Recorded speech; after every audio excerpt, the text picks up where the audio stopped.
well, I'll just say that these folks are awesome. Robin, Anna, Meredith have been working super hard on developing a couple of environmental literacy plans in partnership with school districts down in the Middle Peninsula area of Virginia.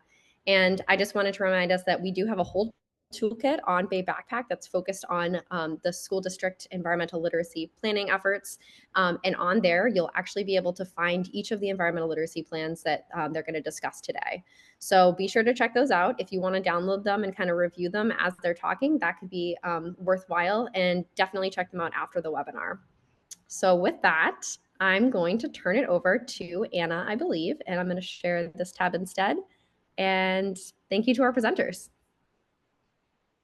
All right. Good afternoon, everybody. Thank you for joining us.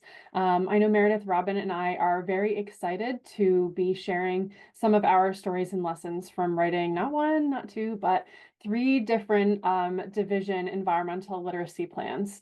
As we kind of go through this presentation, as a note of housekeeping, we will be referring to the environmental literacy plans as ELPs. So if you hear us say ELP, that's just our shorthand for environmental literacy plan. And then a bit of background on all of our school divisions. They are all rural and are located around Virginia's Middle Peninsula, which is one of the uniting factors between the 3 of them. And as we go through, we will be talking about each of these plans individually. So we do invite you to reference them if you are interested. They can be found on Bay Backpack, and the ones specifically we'll be discussing today are for Caroline, Essex, and Middlesex counties. And with that, we can move on to our formal introductions.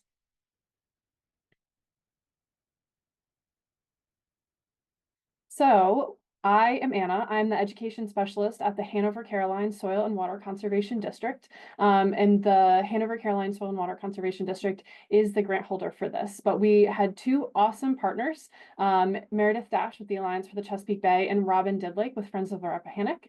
And we call ourselves, the 3 of us, the partner team. So if you hear us say the partner team, that means the 3 of us. And this group that is presenting today represents the final iteration of the personnel that took place or that helped on this grant. We did have a few changes, and for example, I am one of them.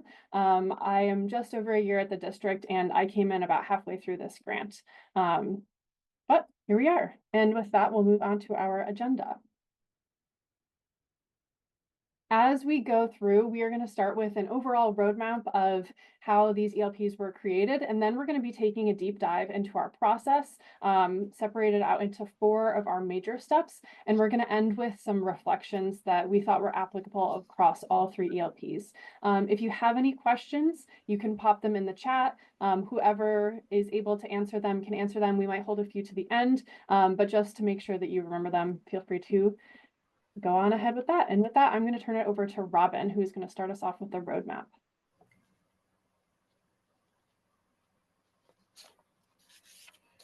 Hello. I'd like to think that we started this process by backwards planning. We kept the foundation of the plan rooted in the standards of learning, or the SOLs, but we started in the community by identifying community partners and gaining community support. We then went into the schools and reinforced that we would involve the community partners in the plan, and that the ELP would focus on supporting teachers with materials, resources, and training. We emphasized that it would be structured around the standards of learning, or the SOLs. Once we had the support of both the community and the school division, we moved forward jointly as a unit in equal partnership. As you can see from our roadmap, the community and school divisions were involved in every step, but our partner team facilitated these steps. Next slide, please. We set up informational tables at farmers markets, school art shows, and STEM nights. Tabling events were effective in spreading awareness about Project Wonder and sparking conversation about environmental literacy and nature education, but they did not result in more community surveys being completed, and these events required extensive travel and were difficult to schedule. Our partner team participated in 3 poster sessions in professional settings, and we enjoyed talking to other environmental educators about our process and listening to their suggestions. I highly suggest getting to know the communities that you're working with by spending a day traveling around the area. Our partner team went on a field trip to all 3 counties. We researched places that we could host potential field trips, and then we went on an adventure. We were able to see firsthand the accessibility of the site for all students, the amenities at the site, and the feasibility of it supporting a field experience. Plus, who doesn't love a road trip viewing nature's wonders? Next, yeah, thank you. The Caroline County Public Schools Superintendent, Sarah Calveric, approached our partner team with an idea of hosting a Seeing Through the Eyes event. We were able to replicate Caroline High School's 9th grade MeWe field experience with senior administrators from the schools and several community members. These members were identified through our community survey. The attendees kayaked, participated in water quality testing, did macroinvertebrate studies, and as a bonus, the Environmental and Natural Resources Division from Fort Walker conducted a wetlands walk and soil study. Fort Walker is a very important community partner because it is a major employer in Caroline County. This event was so successful that we replicated again with all 3 counties together at Dragon Run. This event was special because we were able to include more community members, teachers, and administrators from all 3 school divisions, and another important community partner, Friends of Dragon Run. We ended the day by facilitating a program with the 3 superintendents and science leaders from each division. They were tough conversations about funding and rewarding conversations about the direction of the ELP and the support of the community partners and school division. And this video, very short video, will show you our Caroline experience. Let's see if this works. Okay. So, just tell me if you can hear this, okay?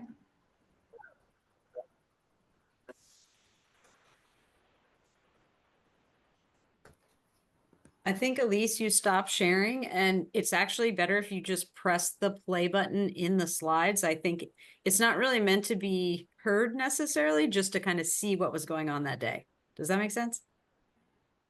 Yeah, did you see it? Did it work that time? No, because you're not sharing anymore. Oh, okay. Let me see about that. You probably hit a different tab, I'm guessing. There we go. Yeah.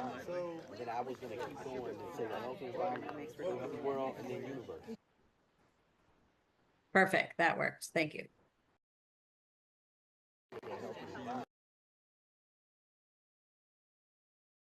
All right, I will pick it up from there. So as you can see, we did a lot of pre-work. Like Robin said, we kind of moved from the community kind of toward the schools as we were developing these ELPs. We collected a ton of information from the community through our community survey.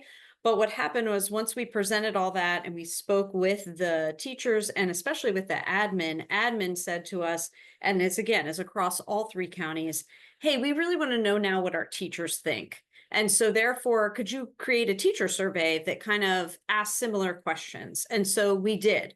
We created a survey that went out to all staff in all 3 counties. And when I say all staff, it means it doesn't matter if you were a science teacher or not. It went to art teachers and gym teachers and custodial staff, and it just went to the whole division. And people could fill it out as much as or little as they wanted. So it was a survey that was pushed through the admin, and we got 113 responses. That doesn't sound like much to any of you, but in divisions where the school staff is small anyway, where, for instance, in some of our counties, we only have 3 schools total, that's a lot of staff. And so 113 responses, when we showed this to the admin, they were super happy. They were like, wow, this is a great response. And so what we did was we were able to conduct that through a Google form. So it was pretty easy for them to fill out, got the responses, and then all that data was compressed and collected into a slideshow that we presented back to the administration of each of the 3 districts. You're going to get to see a sample of that in the next slide. So you'll get to see like what that sort of looked like. The other part of our kind of guided drafting that helped us kind of figure out what we wanted to put into these ELPs happened during the steering committee meetings. What we did was take those initial community surveys, and we had asked people, hey, if we were to hold a steering committee meeting, do you want to be involved? And so we took our admin, our recommended teachers, parents, community partners, and then we invited anyone from the community that happened to say, yes, I want to be involved. And we invited them to become part of the steering committee. So some of our steering committees were different sizes, but they all included, again, administration, parents, community partners, community members, and it was just a lovely grouping that came together. Each met about 5 or 6 times throughout the course of spring of 2024, and I'll give you a little more details on what we did during those in the next slides. So next slide, please. Here you can see an example of one of the teacher survey results, and we got some interesting results that were somewhat shocking, but sometimes not necessarily surprising. And one of these questions that we used was, how often do you use the outdoors to teach? And you can see from this example, the orange represents rarely, and the teal on the left represents not applicable, meaning that they don't even maybe go outside or use the outdoors at all, ever. There's also once a quarter was the green that you can see. So as you can see, like 75% pretty much of this circle means that teachers were not using the outdoors at all. And so for us to show this back to the admin, and again, I will say, this is just a one sample result, but this occurred across all 3 districts. Again, we sampled separately. It wasn't like we told them to talk to each other. Teachers just filled these out, and we were seeing the same results from all 3 districts. And so we basically showed this to our administration at each district, and it did help us kind of pull the focus back to, how do we include activities that are on the schoolyard? And you will see that part of what we did was provide those activities. This slide was also an impetus for us to really provide what ended up being the community spaces appendix of our ELPs. We wanted to provide all the places in the outdoors that you could go in that community, in Caroline, in Essex, in Middlesex, so that they would be aware, and maybe we could fight some of those barriers that came up to bringing students outside. So that's why this slide we wanted to show as like an important example. Next slide, please. Meredith, while I'm putting your next slide, I just got a Yes. direct message asking if you're willing to share this survey form. Yes, I think we would be willing. It's a pretty straightforward Google form that had some very simple questions. Yes. At the least, we could definitely share the questions, because they were pretty easy to put together. So now I'm going to dive in a little bit deeper to the steering committee meetings and what they were like. Honestly, I think I speak for my partner team when I say this was the best part of this ELP process, was going to these steering committee meetings. I will say the worst part was actually being the planning of it, because it was a lot for us. We had, again, if you think 5 to 6 meetings over the course of that short period of time, and we were going to 3 times that, remember? So 5 to 6 times, but like actually 15, 16, 18 times, because we were doing it for all 3 counties. So it was a lot of running around and back and forth, but our key takeaways were that when you run a steering committee, you definitely want to recognize people for their time. So we definitely had everyone sign a signed steering committee agreement that said, here's how much time you're dedicating, here's our job, here's your responsibility, here's what we're doing. And they received a stipend. And so that was really important for us, that everyone, from the beginning, get-go, knew what was happening. We also set all the meeting times in advance. So basically everyone knew in January when the other dates were going to occur through May. So they could put it on their calendar and very much know in advance when they were expected to be there.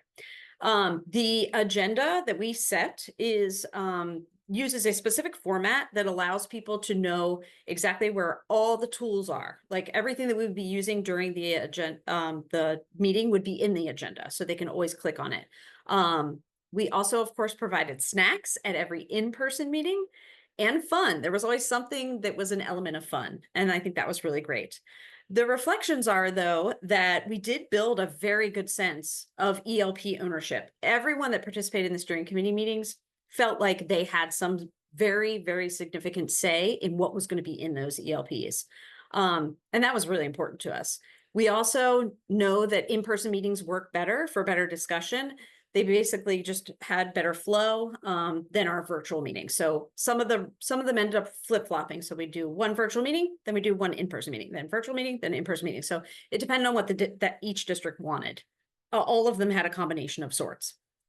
And then the last thing and the most important thing, being the third-party facilitators at these events, we feel like, looking back, really leveled the playing field.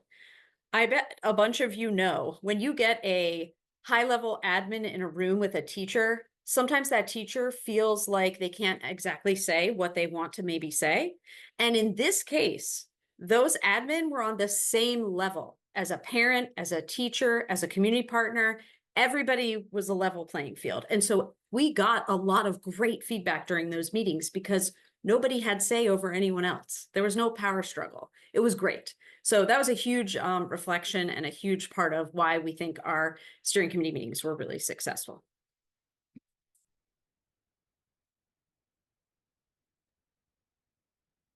I'm turning it back to Anna.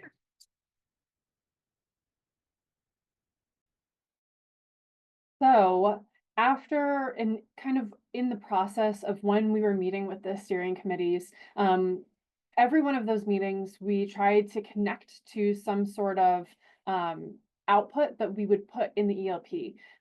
For example, one of the ones that we spent a lot of time discussing in each steering committee meeting was what the goals were for each of the division's ELPs. We had some ideas, but every ELP has their own goals that were determined specifically by that steering committee. And every steering committee came up and self-generated at least one goal, in addition to the kind of topics and themes that we suggested, and then they helped us refine and approve.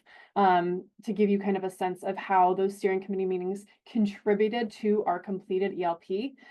We also had, as Meredith mentioned, some of our steering committee members help generate information for our appendices, so lists of community partners and lists of community spaces. We used a lot of their deep knowledge of the areas where they live and work to help us build this ELP into something that they could see really reflecting the communities that they know and loved. Then once we had prepared these things, we took their input, we kind of modified it, or we would polish it, then we'd present it back to them and get the approval, thumbs up, thumbs down, or modify it as needed. Then we kind of did that with a couple of the parts. And then as we drafted the final bits of the ELP, some of the more writing heavy bits that you'll notice are in kind of the introduction part of the ELP, we gave admin opportunities for input with that. So school administrators had the opportunity to read it and review, approve, or make edits. Once all of our content was finished, we had everything written, we had pictures, parsed out per ELP, that sort of thing. We hired professional designers and printers. Now, our intention was to hire one graphic designer per each district. Based on the district's recommendations. So we found that the school districts that we were working with, most of them had some sort of graphic designer or branding partner that they used. So we got that information and then were able to work with those. For two of our districts, we did go with the same contractor, which was definitely a lesson that we learned because not all professional designers are the same. So one of the things that we definitely advise anybody else interested in working with a graphic designer is a word of caution that all graphic designers are not the same, and that somebody who does graphic design work is not the same as a professional graphic designer. And then in terms of our presentation and distribution, once the ELPs were finally completed, we have planned presentations at two different school division school board meetings, and we have completed one presentation at a school board meeting. At the very beginning of this process, we asked the school administrators what each division needed in order to get this ELP in the hands of teachers and implemented. One of our counties required that to be approved by the school board. Two of our counties did not. So we are making sure that we're working with those schools to make sure that everything that the steering committee worked towards is able to be implemented. So with that, we can move on to our next slide. And this is kind of a deep dive into the specific components of each ELP. And it's important to note that while all 3 ELPs have the same sections, the content and the design is not the same across them. So they each have a letter of support from the superintendent. Those are all different. They each have an introduction, an executive summary, and community-focused approach that are specific to those counties. Every school or every division has their own goals, has their own places and community spaces reflected in the environmental literacy activity guide. And then, of course, all the appendices that have the map of school locations, our outdoor community spaces, and community partners. Those are all different, and those are all specific to the school. And in this image here, you'll see there's a call out. One of the things that we tried to do to add a little bit of authority to these ELPs was to take the strategic plans of the schools that had them published and really connect those to the goals of the ELP. So what you're seeing here, this is a chart from the Middlesex ELP that shows the connection between their strategic plan, their school district or school division-wide strategic plan, and the goals outlined in the ELP.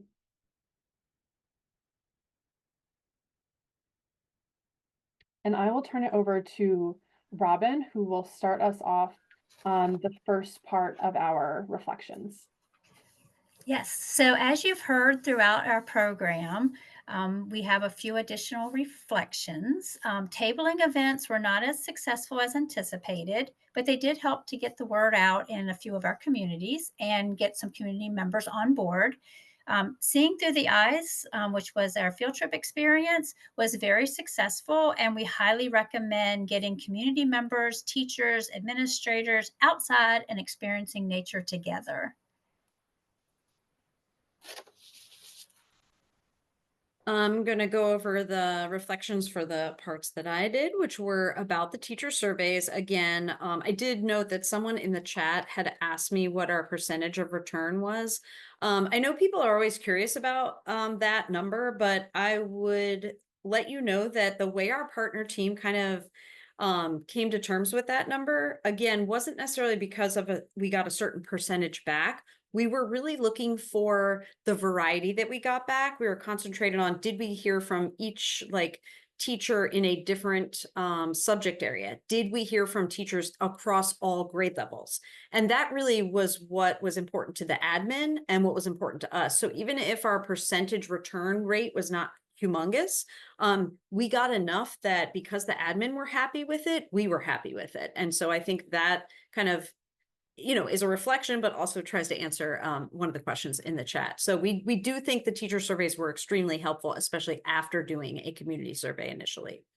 The steering committee meetings, again, I can't say enough great stuff about them. They really went well, and they were just even better when they were in person. I think one of the highlights for me was we did ask people, why does participation in the steering committee, why does writing the ELP matter to you most?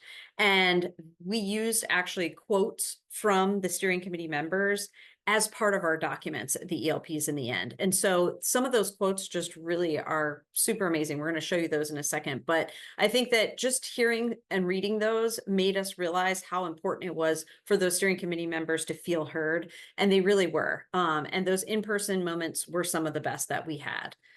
We got a lot of work done, but we also were able to really do some good active listening during them. I think it's you, Anna. Yes, I will take the last few. One of our other reflections was that we worked really hard to make sure that even though we were helping to create 3 ELPs, the partner team that was the same, that we worked hard to make sure that each school division felt that this ELP was their own, that it was not a copy and paste of another school division's, and that every school division had their own pictures represented in the ELP. They had their own places, they had their own quotes, they had their own goals, they had their own voice, they had their own separate feel. That was something that we tried to keep separate throughout the process. One of the ways we did that was by keeping our steering committee goals separate and by keeping really good notes after meetings, so we weren't kind of getting things mixed up. One of the other things that we did that was helpful in this process was, because there's 3 of us, there were 3 school divisions, we assigned kind of a good point person for each school. So that way steering committee members were hearing mostly from one person, and mostly one person was organizing all of the activities roughly for each school division, which was very helpful for us. Another reflection that I already touched on was that challenges in the graphic design process were in part due to our time crunch and contractor selection. One of the lessons we learned was that the graphic design folks needed a little bit more time with our content than we anticipated in order to make sure it was laid out. Our ELPs are hefty. They're each 56 pages, which was a little longer than anticipated. Which was, again, just one of those things where next time, if we were to do it different, we would make sure that we got our content done a little bit earlier to turn that over wholly to the graphic designer, so they had time. And then again, just being really mindful about the graphic design contractors that we were selecting and making sure that they were proper graphic designers, not just folks who did some graphic design. And the last thing that we wanted to consider was how these would live on after this ended. So we have a digital format in the PDF. We have print copies that we'll be distributing to each of the school districts. And we wanted to make sure that the document was useful in both. So one of the things that we made sure to do was throughout our environmental literacy activity guide, which makes up the bulk of the pages of the ELP, which outlines the standards of learning connected with different activities that educators can use. All of those activities and folks' contacts and websites for sites, all of those are hyperlinked. So people navigating via the digital format are able to get there quickly. And then the last thing, this is an overall reflection on the project. Without the collaboration, the close and near constant communication between the 3 of us and our partner team, the ELPs would not exist. The 3 of us, we met at a bare minimum for probably 2 hours a week at minimum. And that does not include any of the time that we were offline, that we were on the phone, or we were texting, or we were emailing, or we were in person meeting together. We were in near constant communication, which was fundamental to making sure that all of these ELPs got done, and was fundamental to making sure that each of the school divisions really had an end document that they could be proud of that was very useful to them. So with that, we can, I think, slide on to our last one, unless Robin or Meredith have any other. No. Okay, cool. So our last one is, what questions do you have? I see some are starting to pop up in the chat. And then, as Meredith mentioned earlier, there were some quotes that we gathered from steering committee members to help include in the ELP. And these are a selected quote from at least one person from each of our counties. And then the picture in the middle, that is from our second iteration of the Seeing Through the Eyes event that Robin talked about. This was a gathering of folks from all 3 different communities who attended a sort of Me We Feel experience for them to see through the eyes of a student what it was like.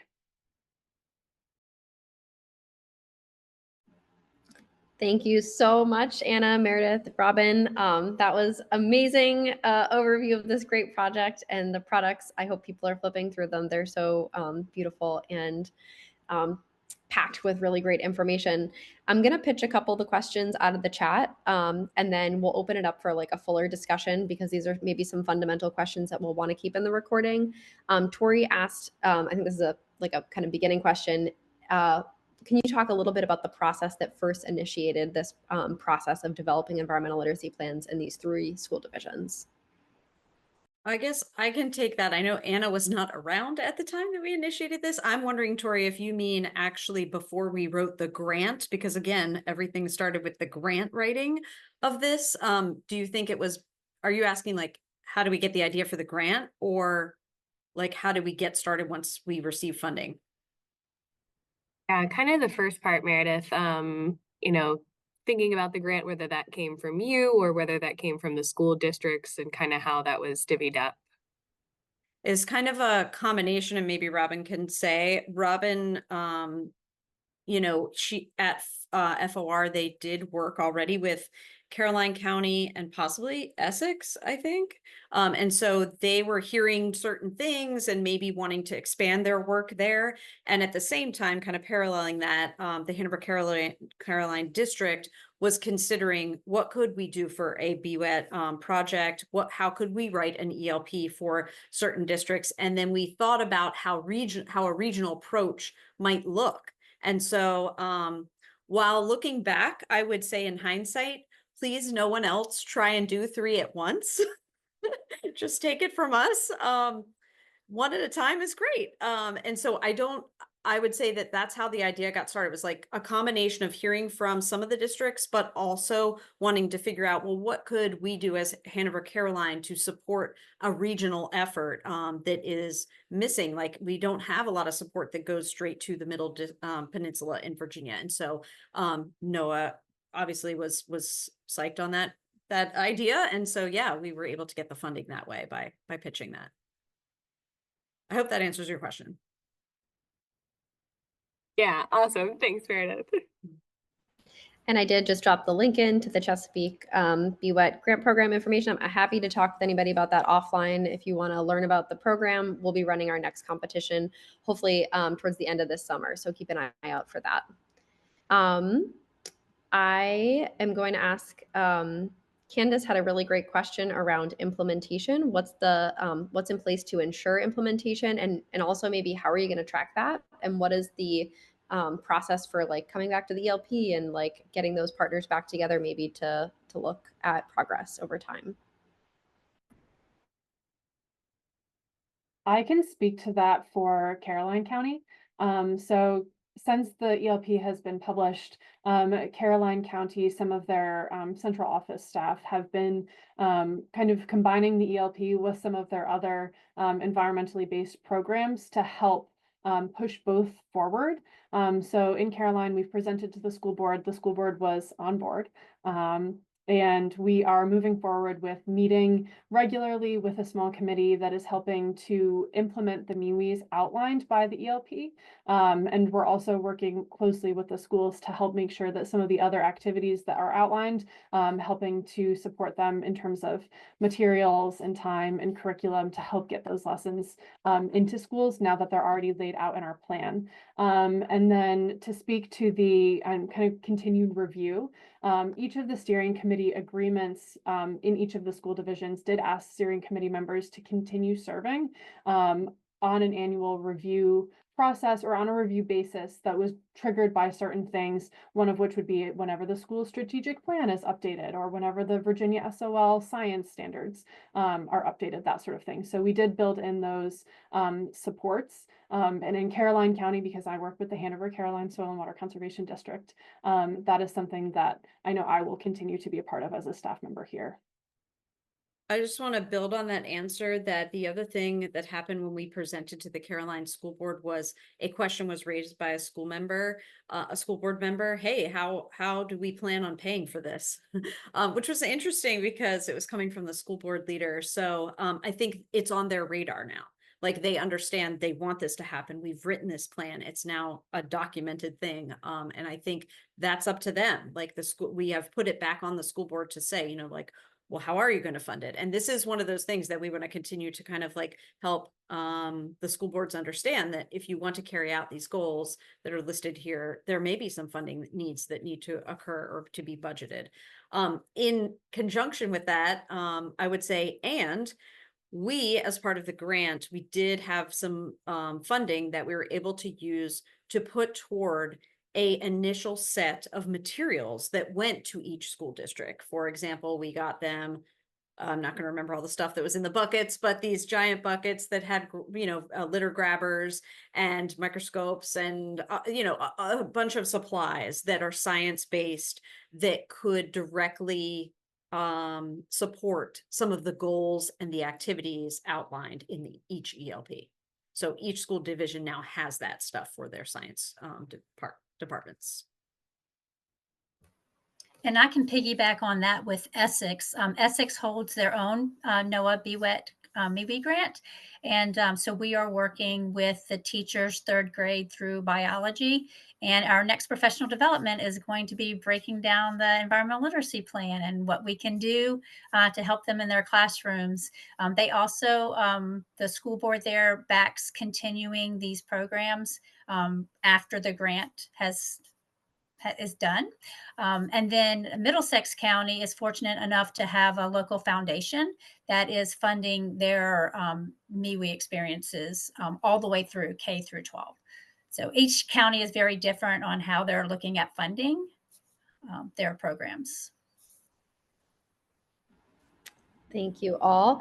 I'm going to stop sharing my screen now. And Meredith, if you would cut the recording, and then I want to open it up so that people can ask face-to-face questions and have a little bit more of a conversation with our panelists. So